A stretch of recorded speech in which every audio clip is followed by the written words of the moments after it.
ఓం నమో భగవతే వాసుదేవాయ. ఈరోజు 23వ పాసురం. ఇది కూడా చాలా చాలా ముఖ్యమైనటువంటి పాసురం.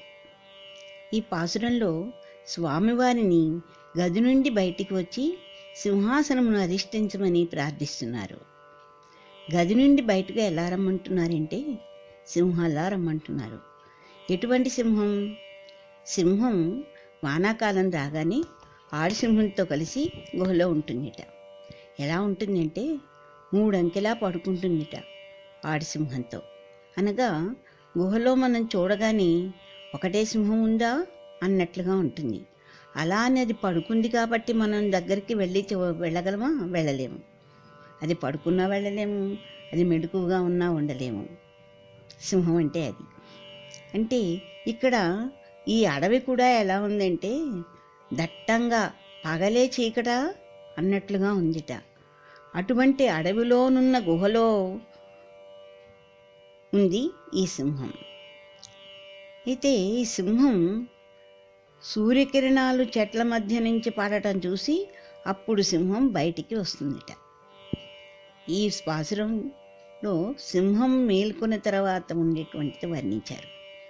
అది ఇలా మేల్కొని ఒక్కసారి కళ్ళు తెరిచి నలుదిక్కులా కూడా పరీక్షగా తీక్షణమైన చూపులతోటి ఇటు అటు చూసి ఒక్కసారి జూలుని ఇలా విదిలించిందిటండి.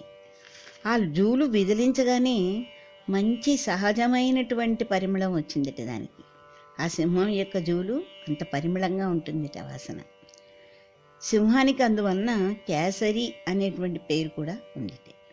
లేచి ఒక్కసారి కాళ్ళు వెనక్కి సాగతీసిందిట, ముందు కాళ్ళు ముందుకు సాగతీసిందిట. తరువాత ఒక్కసారి గర్జించిందిట. తర్వాత మెల్లిగా గుహలోంచి టీవీగా నడక సాగించి బయటికి వచ్చింది. ఆండాళ్ళ తల్లి స్వామిని ఈ విధంగా రమ్మని చెప్తోంది. చెప్పడమే కాదు, కమాండ్ చేస్తోందిట. స్వామికి భక్తులు అలా ప్రేమగా కమాండ్ చేస్తే చాలా ఇష్టంటండి. అసలు కమాండ్ ఎవరి దగ్గర చేస్తాం మనం? మనకి ఇష్టమైన వారితోనే కదా.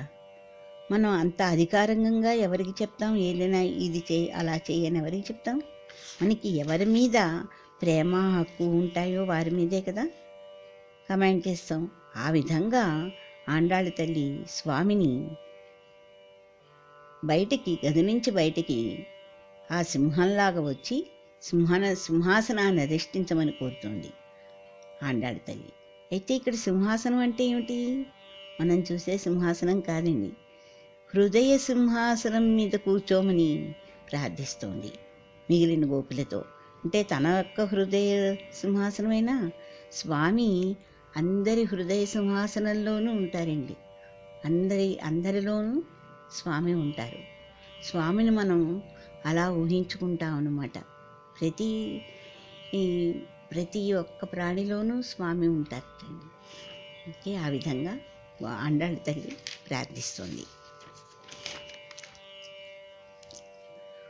పాసురం.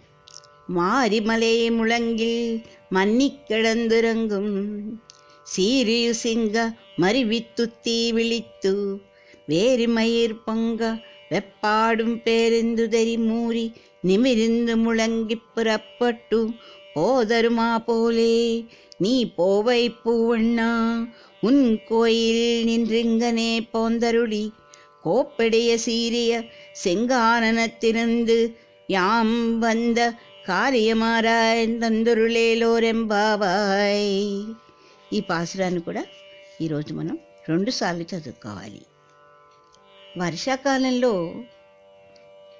చలనము లేకుండా పర్వత గుహలో ముడుచుకొని పరుండి నిద్రించుచున్న సింహము మేల్కొని తీక్షణమైన తన చూపులతో నలుదెసలా పరికించినట్లును, పరిమళము గల తన జూలు నిక్కబొడుచున్నట్లు అటు ఇటు దొర్లి లేచి తన శరీరమును బాగుగా సాగదీసి ఒళ్ళు విరుచుకుని ఒక్క పెట్టున గర్జించి గుహ నుంచి రాజటీవీతో బయటకు వచ్చిన విధంగా అతసీ పుష్పము రంగిన కలిగిన ఓ స్వామి, నీవు కూడా నీ భవనము నుండి ఆ సింహరాజము రీతిని వచ్చి మనోహరంగా అలంకరించబడిన ఈ దివ్య సింహాసనమును అలంకరించవలే. అటుపై మేము వచ్చిన కార్యము ఎరుగనవలే. ఎరిగి మా అభిష్టాన్ని అనుగ్రహించవలే అని స్వామిని గోపికలతో కూడిన ఆండాళ్ళ తల్లి తమ మనోభీష్టాన్ని తెలియచేసింది.